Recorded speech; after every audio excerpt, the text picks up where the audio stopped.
today's video, samahan nyo kami sa ganap ngayong araw. Ito nga pala yung karugtong ng vlog ko kahapon. After nga namin mag-grocery si daddy at ito nga gumayak na ako dahil may lakad nga ako ngayong gabi. Kaya na naman nga kasi ang RDS Cabanatuan promo na magbanding ulit. Pupunta nga lang kami mga mare sa Kapitan Pepe para nga kumain ng ihaw-ihaw. Sinasama ko nga si daddy kaso nga lang may lakad siya kaya naman ako na nga lang ang pupunta. Fast forward, nandito na nga kami at ito nga nakita ko na si Ate Juby. Siya nga ang nauna dito mga mare dahil nasa trabaho pa nga kami kanina. Opening nga ang schedule ko ngayon kaya naman nakapag-groceries pa nga ako. Yung ibang kasama nga namin na closing ihintayin pa nga namin dito. Pero habang inihintay nga namin sila mga mare, nagpaihaw na nga dyan si Ate Juby. At tingnan nyo naman nga mga mare, napaka-effort. Wow! Kaya nga rin pala kami may bigla ang set mga mare dahil last day nga ni Ate Juby kahapon sa trabaho. Kaya naman napagkasunduan naming lahat na magbanding naman kasama si Ate Juby for the last time. Ito nga yung anak ni Ate Juby panganay. Diyos ko day, kamukhang kamukha ng nanay.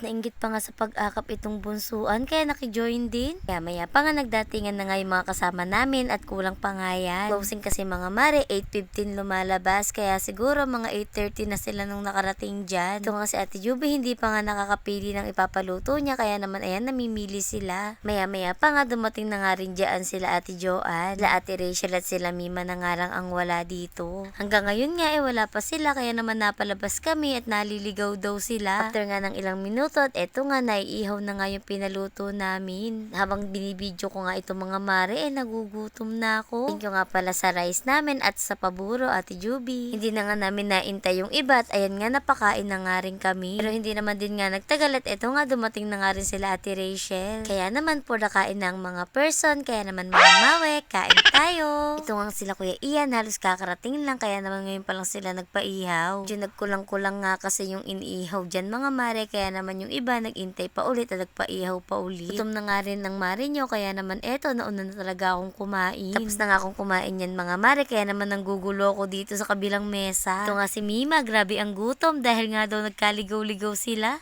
Sa patong bebe namin, alangang pagtigil sa pagnguya. Kung napansin nyo nga na hindi namin kasabay kumain sila Ate Juby, nauna na kasi sila kumain. Ano ba naman kasi 6:30 pa nga lang andito na sila. Gutom na nga raw sila kaya naman nauna na silang kumain. After nga ng ilang oras at eto nga ang mga person tapos na kumain at busog na, ay meron pa palang hindi tapos. Sige lang bebe, kumain ka lang dyan at hindi pa naman kami uuwi. Paalam na nga rin sila Inang at sila Ate Rose dahil malayo pa nga yung uuwian nila. Marami pa nga rin kaming natira dito. Tatagay pa nga raw kasi ng tigi-tigisang Red Horse yung mga boys namin dito. Dahil nga hain pa uuwi itong sila Ate Juby, nagpaalam na nga rin sila na uuwi na. Okay lang ba? Isa pa. Oh, ibang post naman. Isa pa. Ibang post. Ilan ko.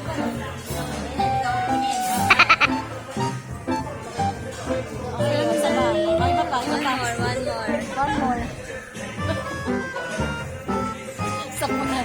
Video yan, guys. Minsan nga lang mag-request na magpa-picture, ginago pa. O tapos picture din daw kami. Sobrang saya pala mga mare pagka ganito yung mga kabanding mo. Noon nga hindi ko naman nararanasan yung mga ganito. Kailang may 3 anak na ako, tsaka ko palang nararanasan. Pahinga nga lang kami ng konti mga mare, tapos hintay ng sundo. Fast forward, nasundo na nga ako ni daddy at naihatid ko na nga sila Ate Rachel. Kala ko nga iuwi na kami pero bumalik pa si daddy dito. Kailangan kasi nila suportahan yung pambato nila sa toda. Okay lang din naman nasama ako dito at andito rin pala sila mama. Minsan nga lang makapaglibot na malaya. Upo nga lang kami dito saglit at nanood. Maya pa nga inaya ako ni daddy at ililibre daw niya ako ng bibingka. Bay, kahit busog ako, hindi ako tatanggi. Bumili nga lang siya ng 2 piraso, tig-isa daw kami. Naya pa nga ako kung saan-saan at maghanap nga daw kami ng mango graham shake. Kakalakad ka namin buti nga may nakita pa kami. After namin bumili, kumain na kami. At yun lang muna mga mare for today's videos. Bye!